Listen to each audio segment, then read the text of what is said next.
Dinumduman mo ang Diyos, siyang naghatag kanimo sa kagahom sa pagbatunog bisan unsa. Proverbs 3:5-6.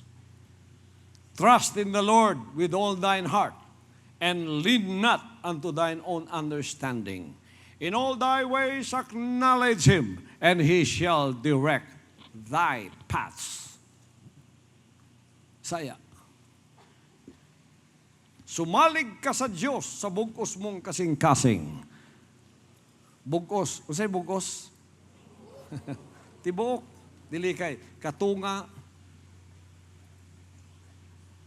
Bipolar, kaugalingon. Katunga, napa may Ginoo? Katunga pod, mahimo naman ako. Ayaw pagsalig sa imong kaugalingong salabutan. Kamu mga bright,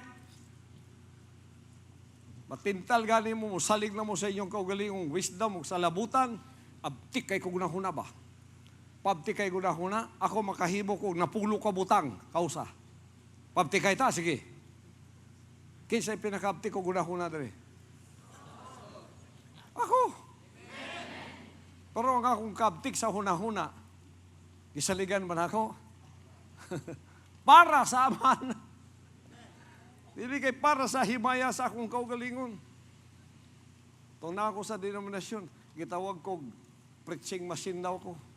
Gano man, hantod dito sa banyo, igsoon, ang akong baba mapunog-pulong, kinala ni habwa na ako.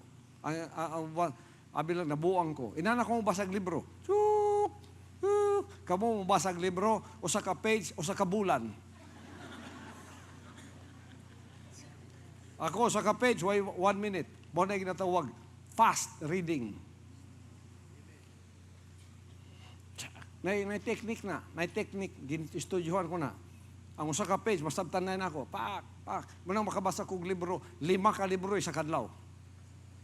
Niya masabtan na ako tanang content. Kisa may muabti ko gutok pa na. Pero naghinambog ba ko diri ana? Wala. Ang inyong nakita rin, ipanghinambog na ko. Ang pagtuman nato, ang loyalty nato sa kabubuton sa atong amahan. Kabalo mo mo operate og boom sa barko? 13 years old pa ko, go-operate ako og boom sa barko. Kanang boom gani mo karagag troso. Kaya dito sa parang, mga tuman ng mga cargo, boat sa mga Hapon, pukarga mig troso.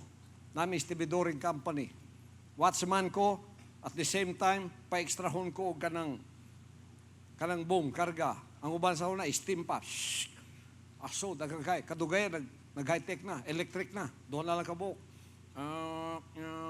Delikado kayo na, kay masayop ka na, mahulog ang troso, dagagay tao dito sa ubos. Kabalo na ko tanan na, 13 years old pa ko.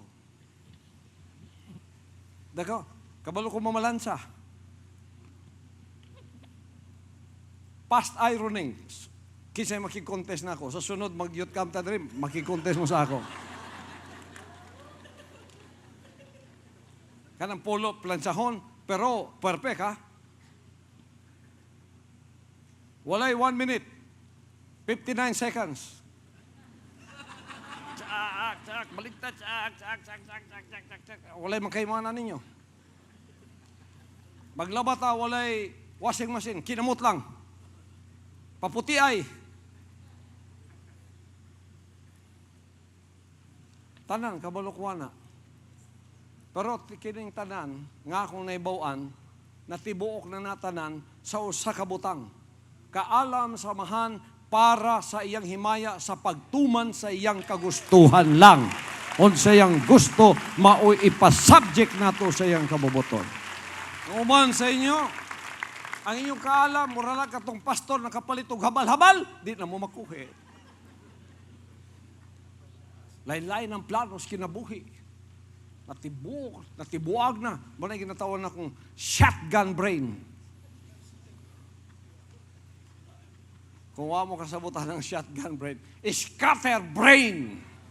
Kung sa isulti samahan, if your eye is single, your body will be full of light. Your eye is not single, your brain is not single, It is scatterbrained. You are full of darkness. Kingdom citizen man mo. Makasabot mo ani? Usa ang atong espiritu. Pagka kingdom citizen, ang inaisgutan, na diha, obedience to the will of the Father, loyalty to the will of the Father, commitment to the will of the Father, dedication to do the will of the Father. Kanang iyo, no matter what.